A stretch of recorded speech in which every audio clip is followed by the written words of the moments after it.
Welcome to the Kottke Ride Home for Monday, July 26th, 2021. I'm Jackson Bird, back in your feeds after a break. Thanks to Glenn Fleischman for filling in for me. And today, a look back at when the Olympics used to give out medals in artistic categories, including the designing of Olympic medals, and the case for why they should bring that back this year in particular. Plus, some more background on how the wildfires on the west coast of Canada and the US are affecting weather and health all the way in New York City and beyond.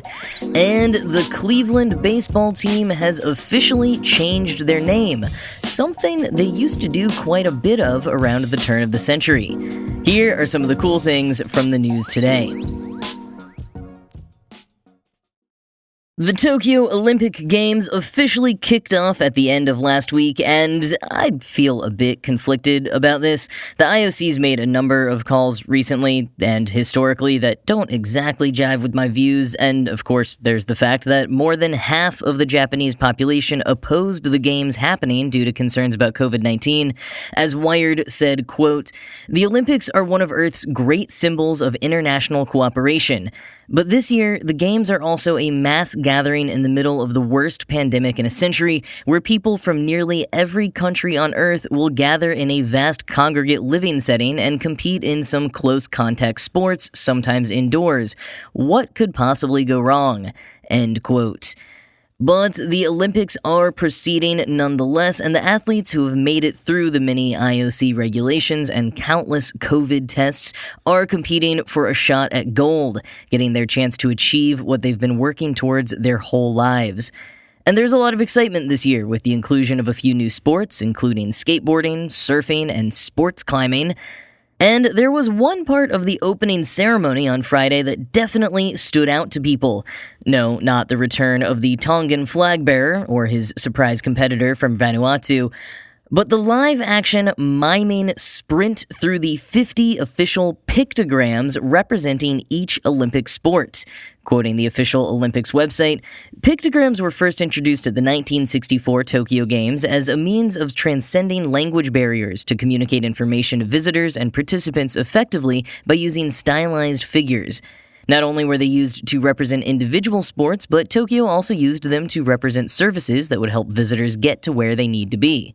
Designers for the 64 games helped revolutionize the idea of pictograms by creating symbols that could be used non-verbally without confusion. They even helped to create what are now universally used logos to distinguish between gendered toilets. End quote. That last bit blew my mind because I was originally describing these as like bathroom symbols but playing sports. But it turns out that bathroom symbols are more like Olympic pictograms standing guard for toilets. Wild. Anyways, the speedy performance by a few humans posing as the pictograms in the opening ceremony, specifically it was a Japanese silent comedy act as well as a pantomime duo, had a lot of people online joking that performance itself, being able to remember and pose as each sport's pictogram in order and very quickly, should be a new Olympic sport of its own. And that joke might not actually be so far-fetched. Medals used to be given out for all sorts of athletic and non-athletic feats that may seem strange to us today. In 1924 and 1936, people were actually awarded Olympic medals for designing Olympic medals. This was part of a larger segment of the Olympic Games that existed from 1912 all the way up until 1948, that of artistic competitions alongside the athletic ones. Entrants were able to compete in 5 categories: architecture, painting, sculpture, literature, and music. There were a few caveats. First, all pieces of art had to be Olympic-themed. Quoting The Atlantic, artworks were required by official Olympic rules to bear a definite relationship to the Olympic concept. Musical compositions, for example, which glorified a sporting ideal, an athletic competition, or an athlete, or which were intended for presentations in connection with sporting festivals, could be entered for review and evaluation by an international jury. Other curious specifications include a 20,000-word limit on literature entries, a category divided into dramatic works, lyrical works, and epic poetry, and a 1-hour time allotment for the presentation of each musical work. End quote. And further, the artists had to be amateurs.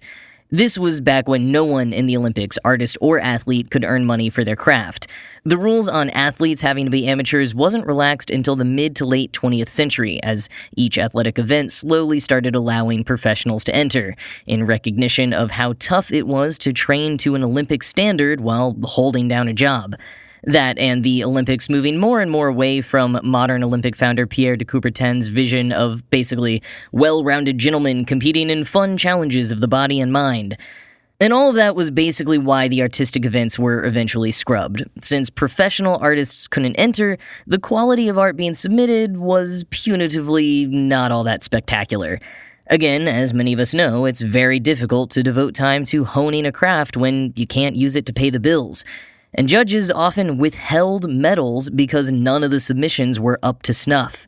This is also why we don't actually know too much about it. For one, hardly any of the medal winners were people whose names and work we still know and recognize, and two, the events had little impact on either art or the Olympics, so there hasn't been a lot of archival work done to preserve the history.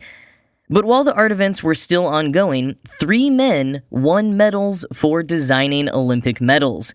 It started in 1924 when Claude-Léon Mascot won bronze in the mixed sculpture category for a set of medals depicting wrestling, general athletics, jumping, running, gymnastics, swimming, and aviation.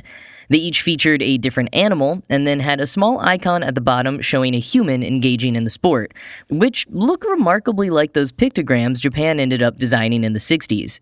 You can see the medals for yourself at the Mental Floss link in the show notes. And no, aviation wasn't exactly an Olympic sport. Medals were occasionally awarded for it as a demonstration sport, similar to how I mentioned a few weeks ago that alpine climbing used to be awarded occasionally when remarkable feats had recently been accomplished, like attempting to scale Mount Everest.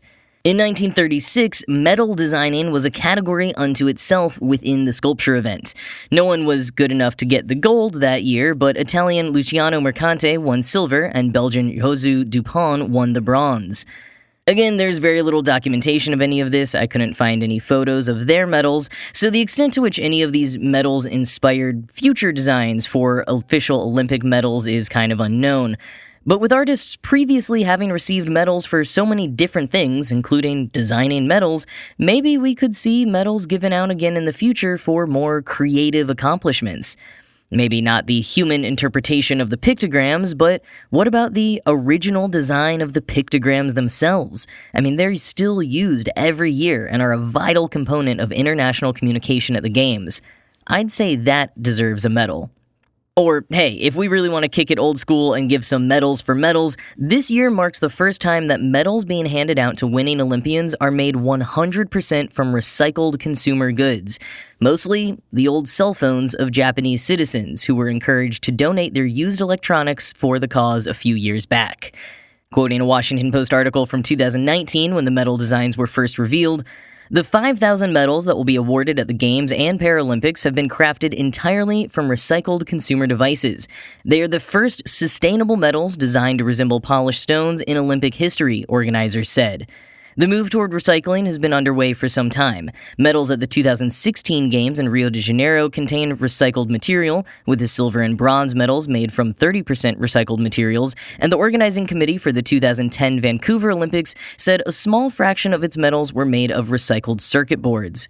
Tokyo organizers set out to gather as much as 8 tons of metal to yield the 3 tons needed for the gold, silver, and bronze medals, and collection boxes were set up starting in April 2017. Organizers said that about 32 kilograms, or roughly 70 pounds of gold, was salvaged from 6.2 million mobile phones, with more than 12,000 pounds of silver and bronze recovered, end quote. I think that is pretty cool and definitely deserving of its own recycled Nokia medal.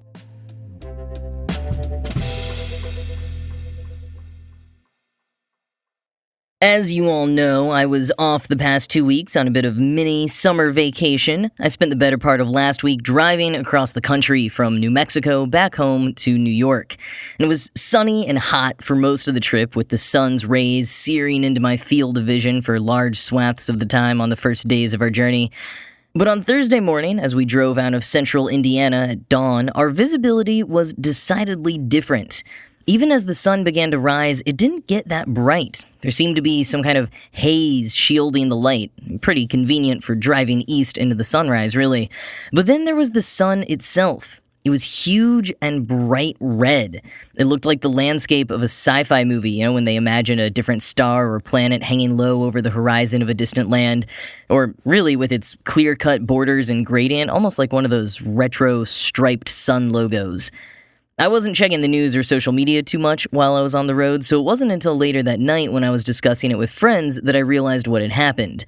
If you live just about anywhere in the continental US or southern Canada, you probably saw it too. Maybe not at sunrise, but maybe sunset, or maybe you spotted a red moon. The reason for this phenomena, as I'm sure you've all heard by now, smoke from the wildfires on the West Coast.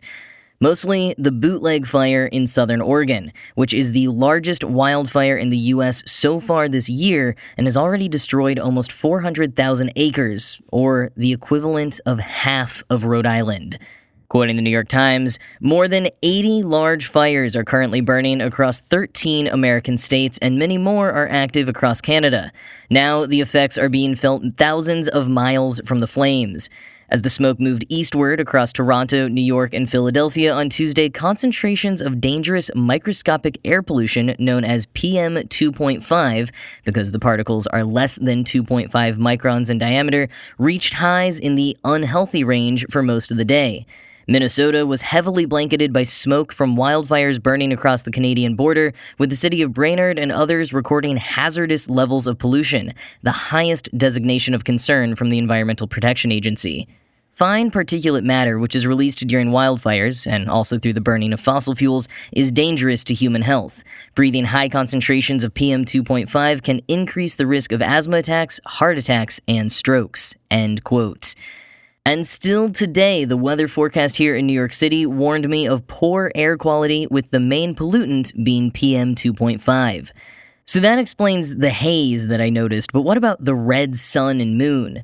Quoting New York Magazine's Intelligencer, the sun's red tinge is a result of dense smoke particles in the upper reaches of the atmosphere interacting with sunlight, scattering incoming light into the long wavelengths of red light. Those longer wavelengths ultimately give the sky a reddish-orange tint. End quote. A more subtle version of this reddish-pinkish hue is common this time of year anyways, when the sun is lower in the horizon, and the conversation explains further in an article published last year, because wildfires are tragically bad enough every year now for this to be an annual occurrence. Quote, soot particles are much larger than air molecules, and are more adept at scattering the yellow, orange, and red wavelengths of sunlight. The enhanced oranges, pinks, and reds during sunset occur when the sun's rays have to travel through more smoke. That happens when the sun is very low near the horizon rather than when it's directly overhead, hence the fiery sunsets. End quote. And I should add, this bootleg fire in Oregon is really bad. Like, really bad. Generating its own weather bad. As firefighters have worked tirelessly to contain the wildfire, it's exhibited such extreme behavior as growing more than 80 square miles a day, igniting spot fires, creating fire whirls and fire tornadoes, and spawning a cloud called a pyrocumulonimbus that hit an altitude of about 45,000 feet and caused lightning strikes, which, as you can imagine, are not so helpful to the containment efforts. And why is it all so extreme? Because of the sheer amount of heat being pumped out by the fire itself, a result of the severe drought in Oregon and that heat wave the state experienced earlier this summer. Remember the one that literally caused some of their power cables to melt? Yeah, it served to dry out all the vegetation, and as the New York Times puts it, quote, if vegetation is damp, some of the energy from burning is used to evaporate its moisture. If there's no moisture to evaporate, the fire burns hotter. End quote. That heat wave left the vegetation in Oregon as dried out as it usually is at the end of the summer, not at the start. So while the red sun and moon was a cool sight to behold for some of us, its cause is a tragic one. It's like any time when we get an unseasonably chilly day in the summer or a warm day in the winter. Kind of fun at first, until you remember the reason for it. And if you were concerned about breathing in any of the smoke, Roseanne Coman, an atmospheric scientist at Columbia University, assured the New York Times that N95 masks were indeed designed to capture PM 2.5. So just another reason not to ditch your mask just yet.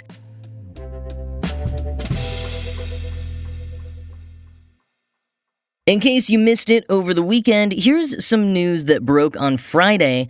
The Cleveland Major League Baseball team has officially changed their name from Indians to Guardians.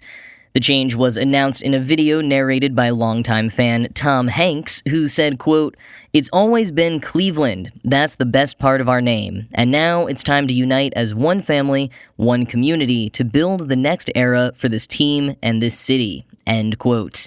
I'm quoting the Washington Post. The name and logo are inspired by the Hope Memorial Bridge, which leads to Progressive Field and is home to massive stone statues known as the Guardians of Traffic. The idea, according to information about the name change offered on the team's website, is to pay homage to the Guardians of Traffic watching over the city. As Hanks noted in the video the team released, the goal is to preserve Cleveland's baseball tradition and the team's place in the city. End quote. Of course, there's predictably been a bit of backlash, but most people are applauding the change, with some maybe disappointed it wasn't changed to something cooler, although I'd say picking something that promoted local pride and resiliency was a pretty safe move. And while the team has had their former name for just over a century, it's not their original name. Since the franchise's founding as a minor league team in 1894, they've been called many names, including the Rustlers, the Lake Shores, the Bluebirds or the Blues, the Naps or the Napoleons, and the Spiders. Quoting Indian Country Today, according to Cleveland baseball history, the Indians' name was chosen in 1915 to honor Louis Sokolics of the Penobscot tribe, who played for the then Cleveland Spiders in 1897. Joe Posnanski of NBC Sports, however, found in 2014 that the name was actually the creation of a group of sports writers in 1915. Looking to renew fan interest in the poorly performing Cleveland Naps, sports writers at the Cleveland Plain Dealer and other newspapers created a nomenclature committee and sponsored a contest in which fans could choose a new name for the team. The Sokolexis story was entirely untrue, a bit of state-funded propaganda to conceal the obvious fact the Cleveland team was named the Indians only to capitalize on the many racist cliches that could be used to promote the team. It was glorious opportunity for hilarious Native American jokes and race-specific cliches and insults that fit well in headlines, Posnanski wrote. End quote. Amanda Blackhorse of the Diné Nation, and who has long fought against Native-themed mascots, told Indian Country Today, quote, "This victory belongs to the Native people and organizations within Cleveland who have been fighting this issue for decades.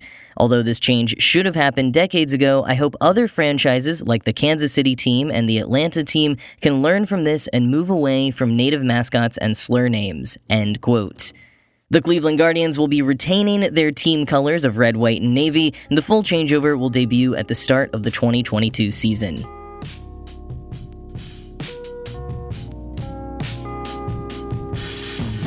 So back in June, I told you about some of the youngest Olympians headed to Tokyo this year. 12-year-olds Sky Brown from the UK and Kokono Hiraki from Japan, who will be competing in the park category of skateboarding. Well, earlier today was the final for street skateboarding, and the top two winners ended up being 13-year-old Momiji Nishiya from Japan, who won gold, and 13-year-old Reisa Leal from Brazil, who won the silver. Teenage girls are absolutely crushing it at the Olympics this year, and I think it's awesome. Can't wait to watch them take over the world. Anyways, it is great to be back. Huge thank you to Glenn Fleischman for taking over while I was away. I was tuning in while I was on the road, and I particularly enjoyed his segments about the standardization of paper sizes, more interesting than it sounds like, the explainer on all of those seed packets that people mysteriously got from China in 2020, and the history of New Coke. If you missed any of those, definitely go back and give them a listen, and be sure to follow Glenn on Twitter to keep up with his other work. But that is it from me for today. As always, this show was produced by Ride Home Media and Kotke.org. I am Jackson Bird, and I will talk to you again tomorrow.